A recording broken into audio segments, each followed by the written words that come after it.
The Logi Pop Icon and the Pop Keys are a part of the Pop line from Logitech. And the main design choice of these is to be a little bit more contrasty and fun than a normal keyboard and mouse setup. So, of course, I bought the most boring colorways of both of them. But in this video, we're going to compare the difference between the Pop Icon and the Pop Keys so that you can know which one's going to be better for your setup. So both of these are great keyboards that work on Windows, Mac, iPad, anything. They both have Bluetooth, or you can use them wirelessly with the USB bolt receiver, but that's not included with the Icon. What's great about the way these work is they have 3 buttons on the top of them that allow you to pair them to multiple devices. So if you want to enter Bluetooth pairing mode, all you have to do is press and hold one of those 3 buttons, and then it's going to blink and tell you that you're in Bluetooth pairing mode. Once you have it actually paired with your device, you can swap back and forth from one device to the next just by clicking the F1, F2, and F3 button. They also both have a bunch of different shortcuts on the top of them that Logitech gives you. They're a little bit different on both of these keyboards, but we'll get into that here in just a minute. The main difference between the two of these is the Pop Keys is actually a mechanical keyboard, so there's switches that make quite a bit of volume on them. They're brown mechanical switches, and the Pop Icon is a scissor-style keyboard that sounds very similar to typing on a laptop as well.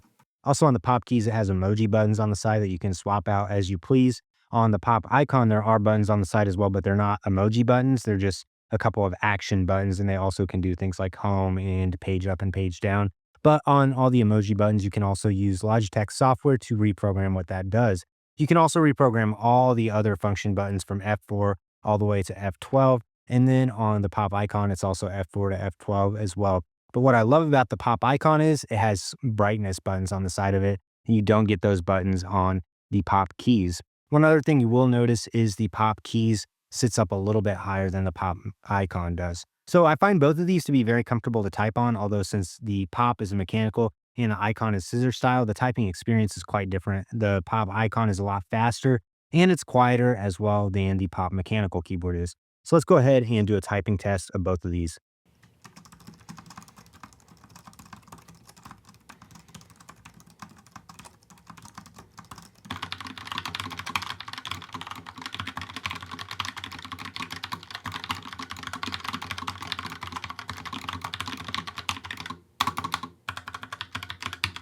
So as you can hear, the Pop Mechanical keyboard is quite a bit louder than the Pop Icon keyboard. But if you look at the rest of the layout on the buttons, besides the emoji keys, they're very similar. The spacing on all the keys is similar as well.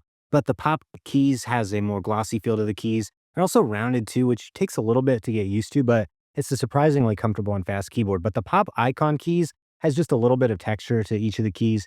Feels really good and comfortable. So I personally do prefer typing on the Icon to the Pop Mechanical. Another big difference between both of these keyboards is they come in a bunch of different colors. There's 5 or 6 colorways that you can get each of them in, but the Pop Icon comes in more serious looking colors. So even though this one's not a true black color, it's graphite and black and still has that pop and contrast that the Pop Keys is supposed to have. It just looks a lot more muted, which is something I prefer. On the Pop Mechanical keyboard, this mist color was the most muted color I could find. A lot of the other ones are neon and very bright, although there are a couple of neon options available with the Pop Icon. But just know if you want a brighter keyboard, you're probably going to have better luck finding a color that's a little bit more energetic with the standard mechanical version than the Icon version. If you buy the combo version of either of these, they both include the same Pop mouse.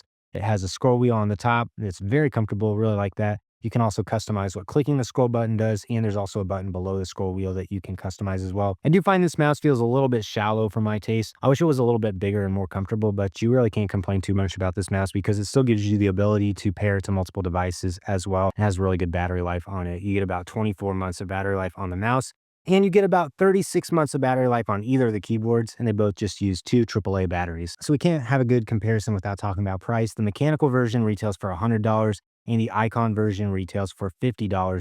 If you get the combo version of the mechanical, it costs $140.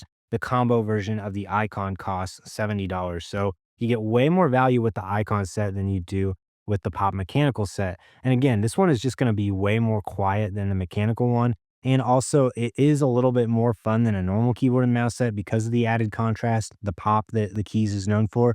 But at the same time, I just think I prefer the Icon because it's a faster typing experience and it's quieter as well. Most people don't really want mechanical keyboards, but if you're into that thing, then this Pop Keys is going to be a great option for you as well. The circular keys do take a little bit to get used to, but once you use it for a little bit, it's really comfortable to type on. One other thing, I don't recommend buying the combo of these as much as I recommend going for a nicer mouse like the MX Anywhere 3S or the MX Master 3S. Those are just a little bit more comfortable to me than the Pop mouse. But if you just want to get the combo and have everything match, then it's going to be really hard to beat that setup, especially if you get the Pop keys. It's the mechanical version because you can't get a true black or graphite version of this keyboard. So it's going to be easier to match this keyboard to the Pop mouse. But I've been using the Pop Icon with my Logitech MX Master 3S for a while now. I think it's worth upgrading to the nicer mouse because you get more customization with this mouse than you do with the Pop mouse. And this one's going to be a better mouse for you to use all day long.